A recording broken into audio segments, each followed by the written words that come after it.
I'm just going to show you what these pens are. They are the Pilot Parallel pen. You can buy them in different sizes. This is the 6mm. This is the largest one they make. Unfortunately, I haven't found a larger one. And they go down really, really small. So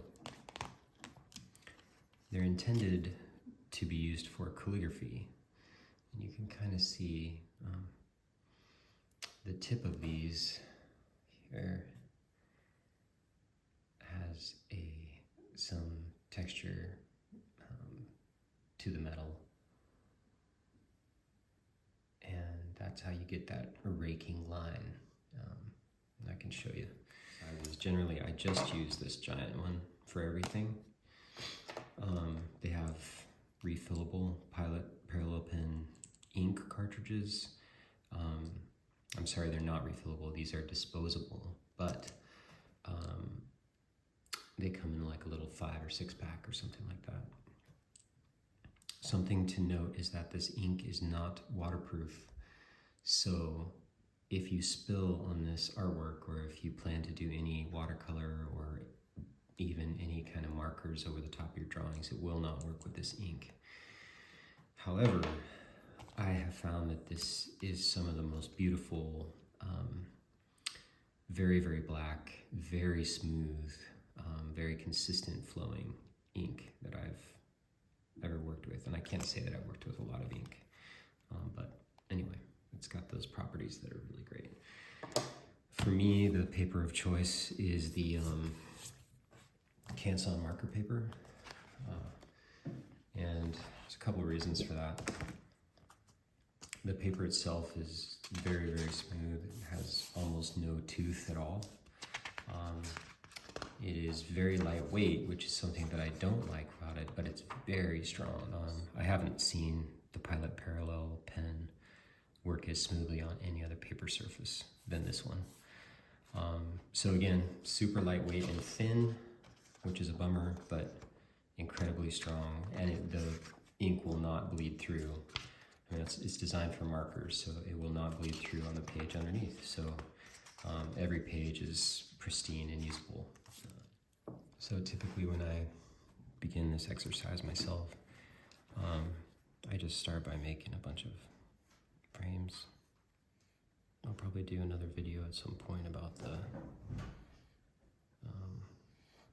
kind of this pen, how you notice that I'm rotating it. I rotate it constantly while I'm drawing, and hold it a lot of different ways. It's one of the most versatile tools that I think I've ever used, and so for me it's just a really great sort of expressive tool. And again, keep the frame small, and your tool, mark making tool, very large. You can see how a big mark can fill a lot of the paper this way. So one thing that's fun to do is just to start by kind of blocking in, shapes. You can see that kind of raking line that I talk about is just from pulling the pen and lifting it, pull and lift, or very short stroke like that. So it's kind of cool if you want like a dark scene, you can indicate, some text or something on the, by just, blocking that in. So maybe what we'll do on this one is just have a big black frame. Don't worry about these little hallmarks or whatever you want to call it of white that the paper leaves through. I think that lets the image breathe a little bit. You can always go and black those out if that area becomes too noisy.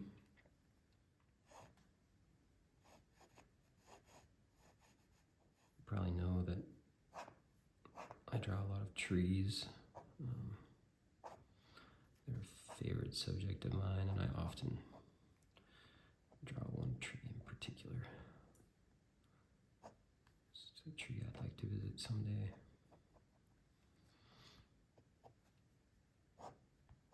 I mentioned this in my notes, but it's very important to just draw the things you love to draw. Drawing should be a delightful, kind of joyous endeavor, part of your day. You're not here to prove anything to anyone. And that's a very important thing to keep in mind in life in general, I think. But when you're sitting by yourself making art, it's very important too.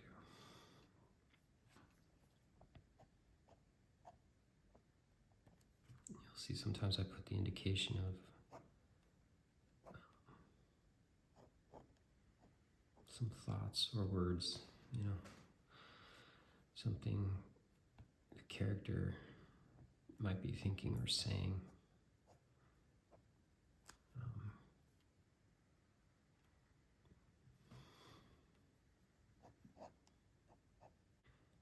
I'll often find myself kind of thinking, quiet, If something has a lot of noise in it, I will just black it out to quiet it. It doesn't need to be yelling.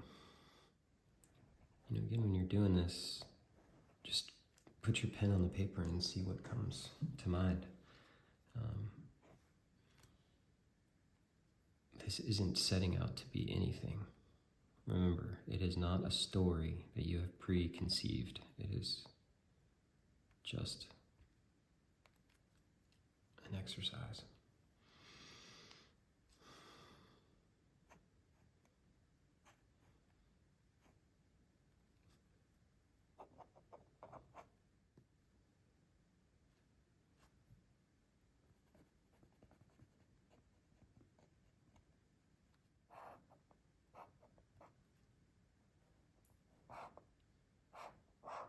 Oftentimes in this exercise for me, I'm designing on a flat plane, so like these tend to be kind of graphic in nature, flat, as if they're taped onto the frame, whereas some of these indicate a little bit more perspective.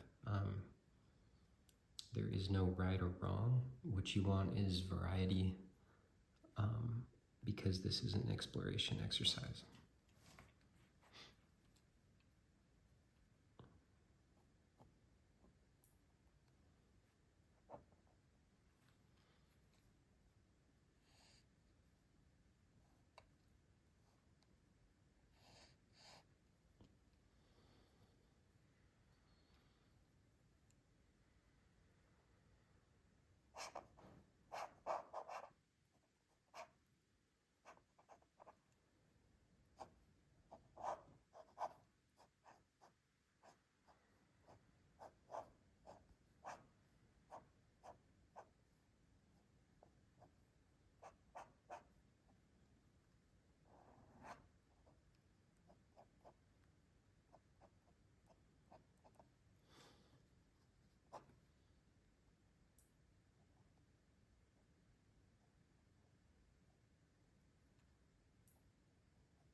this is also the time to just experiment with marks. It's instead of just random sketching and mark making, you're putting it in a frame, which naturally creates a dynamic, right, force against the sides and on the top and bottom. You instantly, by putting it in a frame, create a window into another world, which instantly makes you want to describe that world to the viewer.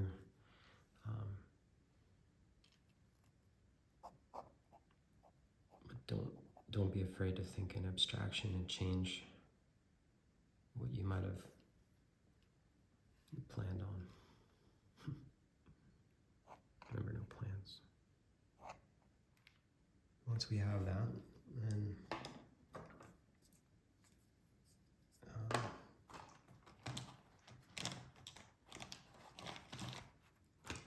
take a fine liner.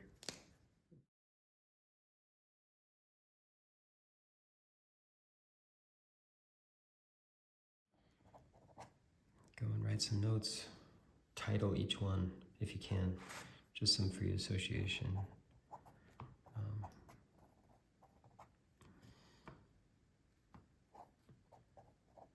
And the reason we do this is because we associate a word and a title with an image, and we might come back to that image and it might inspire a story.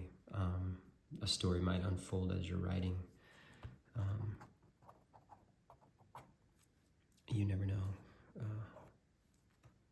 what the possibilities are.